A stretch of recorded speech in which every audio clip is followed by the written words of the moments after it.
Ladies and gentlemen, boys and girls, children of all ages, I am your host, Money Mike, and this right here is the all-new Everything Else podcast that I told you that I would be bringing to this channel along with the Front 7 podcast. So, if you listened to the preview video that I made last week, you know that I'm going to be discussing E3 2015. A lot of people say Microsoft, Xbox, whatever you want to say, won E3 when they announced a backward compatible Xbox One, in which case I am going to get into a lot of why I feel when the original Xbox One and the PS4 came out, why they were both rushed and why we didn't have backward compatible Xbox Ones when it first came out. And then also, Microsoft's coming out with a 1 terabyte Xbox One, in which case, with how big game file sizes are nowadays, 1 terabyte, it's great, but at the same time, might be a little too little. And again, I'll get into why I think all of this should have been incorporated in the original releases of the Xbox One and PS4, and why they rushed them for no reason whatsoever, just because they wanted to get them out for the holiday season. And so they rushed it, and now, technically, those consoles are already behind and out of date. I'll explain that later. Some speculate 2017. And so, which is why the new Joe Montana football game that's coming out, and that we are all led into this hype by Damon Grohl. All this hype from that Operation Sports Forum post. Everything that Joe Montana football was going to be. That post was a complete lie. And I can tell you right now, going on the Operation Sports forums, I can tell you a lot of people are pissed. They are just they're mad at Damon Grohl because Damon, he led on to everybody. He let people believe that post, oh, it's going to be an Xbox One exclusive. It's going to be this, and this, and this. Wrong. And he goes and talks about oh hey, all our inspirations is from the 2K5, all these 2K games, right? And then it's a mobile game. Really? A mobile game. I'm going to get into that a lot later on. So let's start with the release of the 1 terabyte Xbox One and the backward compatible Xbox One that Microsoft announced. There was a lot of flack, they caught a lot of heat for, and this is Sony too, because even as a person who owns a PS4, kind of hated that you can't play your PS3 games on the PS4, when the PS3 you could play PlayStation 2 games, you could play PlayStation 1 games, no problem whatsoever. PS4 not being backward compatible, that sucked so much, because I really, really, really enjoyed being able to do that and play my old games on the new systems. And now Microsoft is doing what they should have done in the first place, and that's made the Xbox One backward compatible. Now, I don't know why they didn't do this in the beginning, but now they've got people talking. Now people are excited. Hell, as a PS4 guy, that makes me want to go and get the Xbox One backward compatible, because, I love playing a lot of the old games. I love playing that, Sony, you can go into the PlayStation Store and you can, download and purchase, the old games, and that you can't technically play, but they'll stream it, things of that nature, but I thought it was pretty good. That's one way to catch up in this war, this battle. War, battle, whatever you want to call it. We all know the PS4 outsold the Xbox One by far. Microsoft needed something to catch up, and they did that by releasing a backward compatible Xbox One, which should really help close the gap. Especially for the PS4 guys that really enjoy playing the old games, and now they'll actually get to do this on the Xbox One. That may entice them to go get one. Now, this is the part where I'm going to get into a little bit about what I said about being about the systems being rushed out. I got my PS4 last year when the Destiny exclusive white PS4 came out. Cause, having the black PS4, it's just so plain, I don't get why Sony didn't make them different colors. I get it. Black, blends into, might blend into your furniture. If you have like a black, TV stand or something like that. I wanted the white one because it looked nice. And it would be an exclusive, so, I went ahead and got it last year when it came out. And then the realization for this really hit me when Microsoft announced the backward compatible Xbox One. And I saw they also announced a 1 terabyte one coming out as well. Because the 1 terabyte one, okay, first off, 500 gigabytes is like, or megabytes, I think, whatever it is way too small for today's gaming community. These, like I said in the opening, these files that, a lot of people nowadays, they're digital. People are going digital. I mean, I still buy discs, but, this year I'm switching to digital, which means I'm going to use a lot of space on my PS4, which is only about 500. That's going to be eaten up really quickly. And then you look and you go, why couldn't they have just made all this work in the very first release, right? That's what I was thinking. It took Microsoft 2 years to make an Xbox One that's backward compatible. Now, Sony has no intention whatsoever to make a backward compatible PS4. And why? Because, well, what I just said about you can download PS3 games from the PlayStation Network or the PlayStation Store. Yeah, they want to charge you for those games instead of doing the smart thing and making it backward compatible. So, another money grab by Sony here. That's what that is.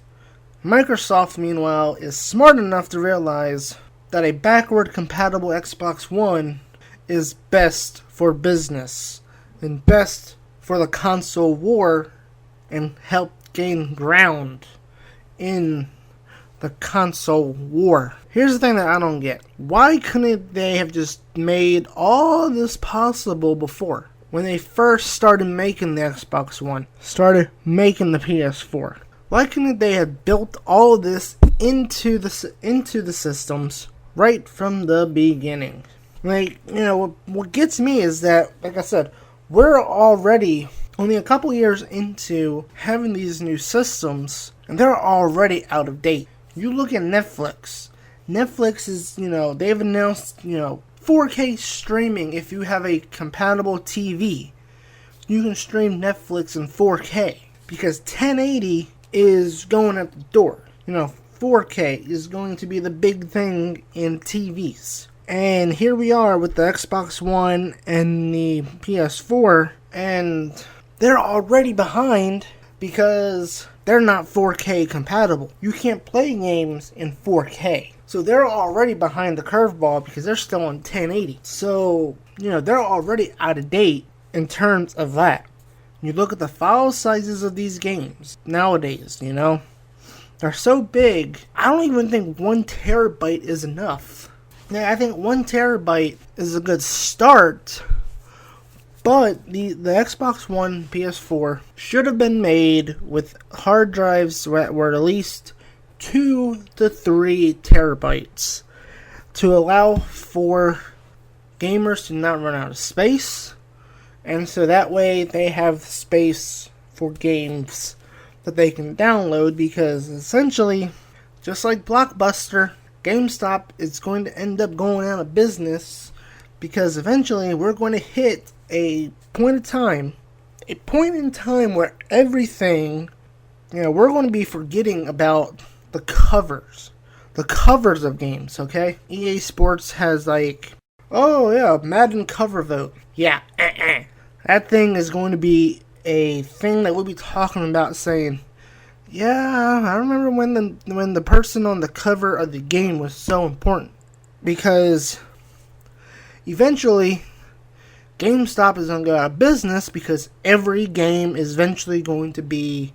digitally downloadable from Microsoft and the PlayStation Network. These hard drives need to have been 1 terabyte from the beginning, or at the very least 2 terabytes. And if I was in charge of Sony or Microsoft, I would not have released a PS4 or Xbox One without a 2 terabyte hard drive, or at least 1 terabyte hard drive to start with. If they had not rushed it, because, let's face it, they rushed it. They just wanted to get it out in time for the holidays. There wouldn't be many games to play, which, again, didn't make any sense, because you wouldn't have many games to play on it. But yeah, we're going to release this new system. And then, why not wait another year? You work on it, and you can go on YouTube and watch videos of people who have a PS4. It's an easy way to remove the hard drive, take out the old 500 hard drive, and put a brand new 1 TB, 2 TB hard drive into the system. It's not that hard to do. It's easy. It's actually very easy to do with the PS4. Now, I don't know about the Xbox One. I don't own an Xbox One. But the PS4, it's easy. You unscrew it, take it out, put a new one in, boom. You now have a 1 or 2 TB hard drive now. And quite frankly, when you look at it, that's what they should have came with in the first place. If they hadn't rushed it out, we might have had a backward compatible Xbox One to begin with. Maybe Sony could have figured out a backward compatible PS4. Maybe we could have had 1 terabyte, 2 terabyte hard drives already in the systems already. And maybe, as I said, with 1080 going down the wayside here, and 4K being the next big thing, we might have been able to play video games on 4K TVs because they can play in 4K. They're already out of date just because they don't have games that play at 4K. They're still on 1080. So, we're already out of date for that. Plus, 1 TB, 2 terabytes, 1 terabyte, 3 terabytes. All of that is that's the future, So they're already behind in that because they're still using the old 500 hard drives instead of the new user-friendly 1 terabyte, 2 terabyte hard drives. It's amazing how they released them only 2 years ago, and yet they're already behind in technology. That's how far we've come, folks. When systems that aren't even 2 years old yet are behind in the times, that tells you how far we have advanced in technology and how much we advance in technology every day of the week. It's crazy. It's crazy to think. We always used to talk about 1080 and what was it, for a short while it was Blu-ray. Then it was HD DVD. Now we're at 4K, and now we're wanting to get our video game systems to play on to be at 4K, and eventually we might be at 5K, we might be 6K, 7K, whatever it may be. So we're just gonna keep advancing, and these systems are already behind because they rushed it out the door for the holiday season. It's crazy, right? It's crazy to think that, but you know what? It is what it is. I'm glad Microsoft had the business sense to make a backward compatible Xbox One. Sony, I am truly disappointed that you would not make the PS4 a backward compatible system, and that you're making users like me having to stream the game, stream any PS3 games from the PlayStation Network, and have to either buy or rent it, whatever it may be, things of that nature. But it is what it is. So tell me below in the comments, and I don't want this, little comments war that goes on these YouTube channels.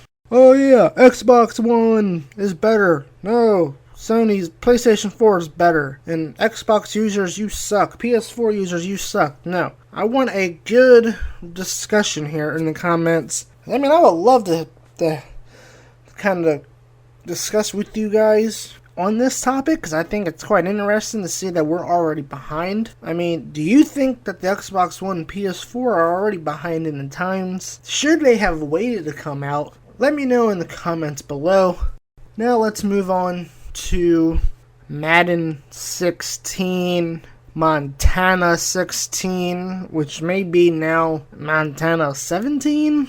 Guess first, let me get this out of the way because, we know Madden is established. So, Joe Montana football, there's all this hype that I talked about earlier. I said there's this post on Operation Sports. I said this is what the game is going to be. This is when the game is going to come out. Yada, yada, yada. So, E3 comes. Boom. Nothing. You see Damon Grow, he's like, posting, screenshots, and he's posting all these, screenshots of, players' faces and things of that nature. So that's getting people talking, right? Well, here's the thing. I went to broadcasting school, and I can tell you this right now. I learned about marketing, and I learned about how TV networks go about their advertising. And I can tell you, Damon Grow, that was the worst marketing strategy I have ever seen in my life. You see this post that says all this stuff. You gain all these Twitter followers because now you got the diehards that are desperate for somebody to come along and knock EA off their throne. And they're thinking, you show these graphics, you show them all, and it's like, yeah, it's a console game, because it can't be, because the graphics are so good. And then you don't even address that. You just feed into it. You just let the hype go out of control. And you don't even, if you would have just came out and said, when people were asking you, I get it, if higher ups were telling you that you can't say anything, I get that. But that also tells me that you're working with people that have no idea of how to frickin' advertise something and have no sense of business whatsoever in terms of marketing and should be fired for basically letting you, Damon, take all the heat that you are now getting because you couldn't answer what console, what platform that it was going to be on.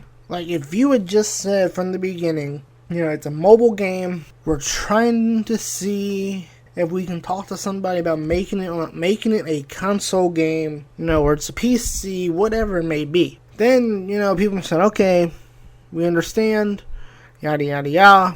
And what's so interesting about it is that Joe Montana himself played into all of this. There are all these rumors of oh, it's going to be an Xbox One, Windows 10 exclusive, right? Joe Montana tweets, oh, I forgot how good the Microsoft campus is. How good, how beautiful it is. And it's yeah, see, that's playing into that post, talking about it being an Xbox One exclusive.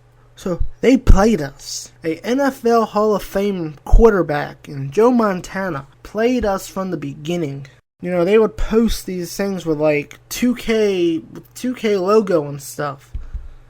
They were playing us from the beginning. And you're going to sit there and tell me you couldn't even just come out and say, hey, it's a mobile game? Come on, man. You saw the hype that post, which I will bet that Damon or Joe or somebody, they had somebody go in there and post that ridiculous post, which ended up being a post full of lies, just to get hype for the game and get people talking, in which it did. So mission accomplished on that. But if you can sit there and have somebody post all that stuff, but you can't say and come out and answer what systems it's going to be on, that tells me you're just going to play into it and let everybody think that the game is going to be this. And then you let them down by saying it's a mobile game. That's bad marketing 101. That's just bad marketing 101 right there, folks. And, Damon, I've seen interviews on YouTube where he says, oh, hopefully we can come to PC in 2017 and at the latest 2018 for console. so much wasted effort of people who were thinking that we were going to get this new game. We were finally going to get competition for Madden. And then it's a big letdown. Let's move on to Madden, okay? They come out, like I said in the preview video, they have this new be a playmaker thing, right? So they have all these new controls that you can, get out and you can make a conservative catch, aggressive catch. You got all this stuff that you can do now in order to fight in the air, as the game wants to say. They wanted to say, oh, you can battle for air supremacy, right? But it's like, and it's kind of just like, really, it's like, okay, whatever, cool, fine. They also talked about like a new QB AI mechanic, in which case I know Madden 15 last year, that was a huge problem because the AI quarterbacks were just so freaking perfect. No matter what you did, they went up with like 80% completion or 100%. It was like just so bad. So I'm glad to see they tuned that one. I mean, you make all these gameplay improvements, which is great because, I mean, it needs it. Rex Dixon himself has talked about, cleaning up. They talked about cleaning up, And I think the problem with EA has been is that they have been going through a cycle of multiple developers. We have people come and go. So, every year, oh yeah, we have these people working on it. And, oh, well, we got this new team working on it. It's like, you got these new people coming in, working on what the other guys did. It's like, not working. Here is my problem with Madden for this year. One of the things that I like about Madden this year is that, yes, they did improve the gameplay for offense and defense. I mean, it's great. I love it. I mean, anything that helps with the game being better gameplay-wise, I'm all for it. And one of the things I do like is the improvements on penalties this year, because anybody that's played Madden 15, Madden 25, 13, 12, penalties are very, very rare. And they just don't match up with what we see on Sundays. There's no, game-changing penalties in Madden. You see it on Sundays, when you're watching a game. It's late in the fourth quarter, and there's a holding penalty, or some kind of penalty that just, keeps a drive going, or it kills a drive. Those things are not in Madden. So maybe we'll see it this year. They did work on the penalties. They say that they've added new penalties into the game. They've updated the pre-existing penalties in the game and built a system to control penalty frequency. Now, what I love about that, and this is something that should have been in the game from the beginning, is a penalty trait that is assigned to players. I love it. That's what people want to see, right? I love this new system because now we might be able to get more authenticity in Madden. The players who are hotheads, the ones that, can't control themselves, this might be able to be portrayed in Madden finally. I would love to see, hopefully, maybe something like where if you start a scrimmage with somebody, like a fight, and then you push somebody and they push you back, and then a flag comes out on the other guy because he pushed you back, and even though you started it, but we see how the NFL does it, where it's like, if you react, we're going to penalize you even though the person started it, right? So that's something that hopefully maybe we can see in this. This is from their website. This is what they say here. Every player is assigned a penalty trait based on real-world NFL data, which determines how likely they are to commit a penalty. Undisciplined player has a far greater chance of committing a penalty than a disciplined player. Players' in-game strategy has an impact on penalties as well. For example, pressing cornerbacks are more likely to commit a defensive holding penalty, while goal line and max protect calls make offensive holding penalties more likely. Mistiming the off-the-line mechanic can easily draw a neutral zone infraction or encroachment penalty. Finally, all penalty sliders have been updated to allow players to fully customize their experience to their liking. Default slider setting is based on NFL penalty averages over the last 5 seasons to make both penalty types and frequency as authentic as possible. Here is the full list of new and updated penalties. So some of these, this is the full list of penalties in the game. Here it is. Encroachment, false starts, offensive holding, face mask, defensive pass interference. We finally get illegal block in the back. I would always hate that on a kickoff return, I would get some kind of penalty, and it's like clipping because they didn't have illegal block in the back. Now they finally got illegal block in the back in the game, which is going to make it even more realistic because we as fans, we know we hate the illegal block in the back penalty. It's like, yeah, that big return, alright. Flag, crap, now we gotta go back to the damn 20. Neutral zone infraction, defensive holding, illegal forward pass, illegal touching, delay of game, kick catch interference, running into the kicker, unnecessary roughness, and roughing the passer. So all this has been good. Now I like that. All this I like. Now to the back. For connected franchise this year in Madden 16, EA Sports went about cleaning up the game. Cleaning up connected franchise, right? Everything in connected franchise is done thinking about our players first, and all these new features came directly from community feedback and playtest sessions. Now, here's the thing. They say connected franchise is back and deeper than ever in Madden 16. Let's get into that deeper thing here in a little bit here. Start playing faster. Now you can basically choose between starting at the regular season, begin with a fantasy draft, or preseason, which is great. But personally for me, I think where EA goofed on this is not starting the regular season, or not starting connected franchise in year 1 with the regular season. They come out with these weekly roster updates. Why on earth is having the preseason so important in year 1? If you're just going to keep updating the system, updating the rosters, makes no sense to me. Like, year 1 should all automatically start at week 1. And then in year 2, you can start the preseason, so you can do the preseason cuts and things of that nature. Now, I like that one because I think it's good. And I've seen a lot of people say that they would love the ability to start to basically redo their team's off season, go back and do the draft, redo free agency, all this stuff. So maybe we can get to that someday. Now, the thing that I don't like about Madden 16 is the dynamic drive goals, and how Madden 16 is becoming more goal-oriented and XP driven. I never understood why they went with an XP progressive system to begin with. This isn't a role-playing game.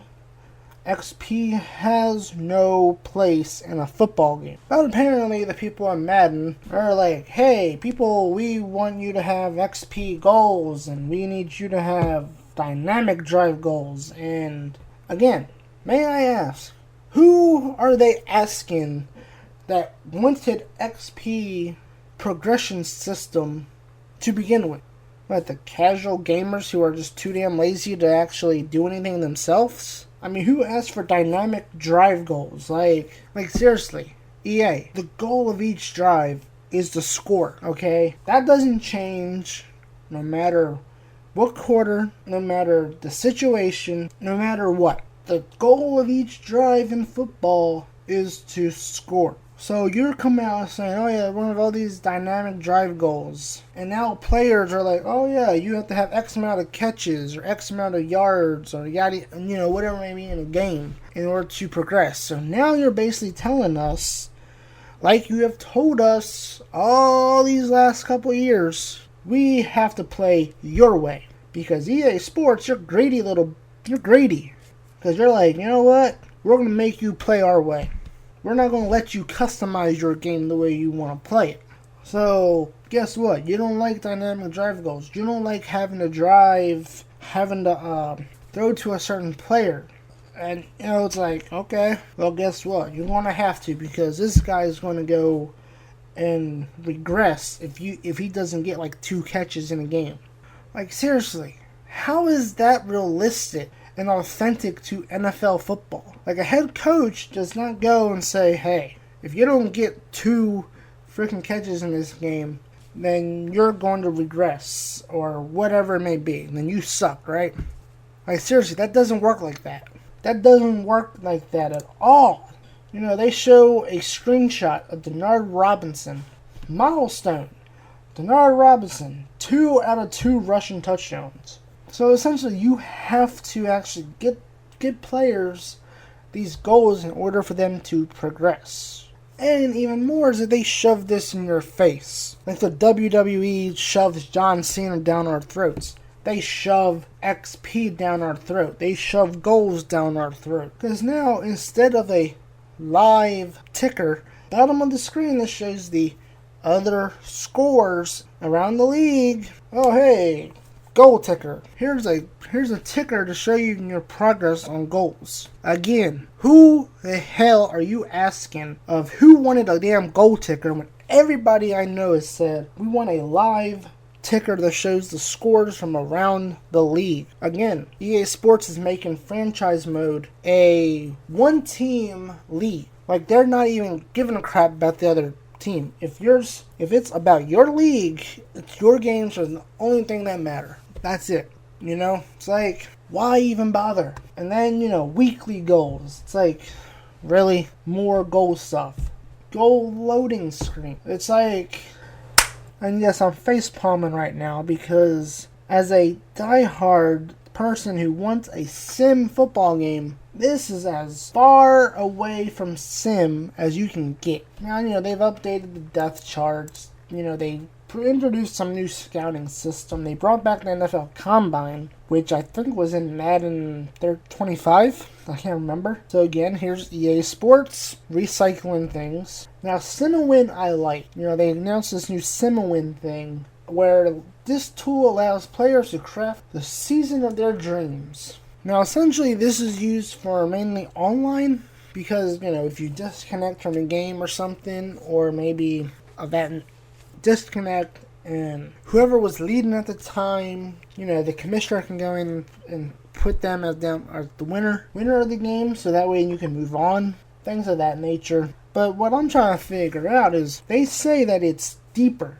but yet there's a lot of things from the real NFL that are missing that would make it more deeper. There is no restricted free agency, unrestricted free agency. What about players that are like exclusive right players? What about having the ability to either give a 5th-year option to a rookie? Maybe he hasn't performed well, so you said, you know what, we're not going to pick up his option. What about things like a mini camp? You know, I saw a video online posted by Ryan Moody. He talked about Ryan Clady's injury and how we don't see that replicated in Madden, of players being lost in mini camps and things of that nature, and how there's no real reaction from the other players. Like, if you go with a guy like your backup, that's going to give him confidence. But if you sign a guy off the street in free agency, you know, that's going to lower your confidence a little bit because you're not going with them to be the replacement. You know, it's like, there's so many things that Madden is missing right now. And it's 2015. We should not be missing these things. These are basic things that should be in the game already. Like, 2012 was the first year they had the rookie scale. That means you've had 4 years, essentially, to pretty much work on a system that allows you to have 5th-year option contracts in the game for gamers to exercise on players. But yet, nothing. It's amazing. It's amazing how much Madden is missing, you know?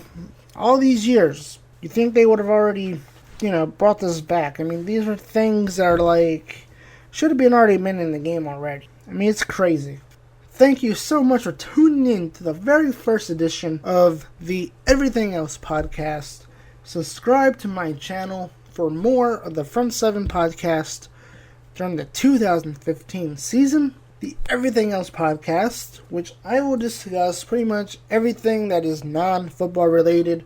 Like today, I discussed E3 and video games. And for you wrestling fans, I'm going to have a Everything Else podcast themed around the new WWE Tough Enough show, in which I look into whether or not the show Tough Enough is an insult to indie wrestling. And I may even discuss NASCAR, maybe some movies, maybe, whatever it is that's important enough to be discussed. So that's what the Everything Else podcast is for. Everything that is non-football related. And as I said, the Front 7 podcast will be here for the 2015 season. I am your host, Money Mike.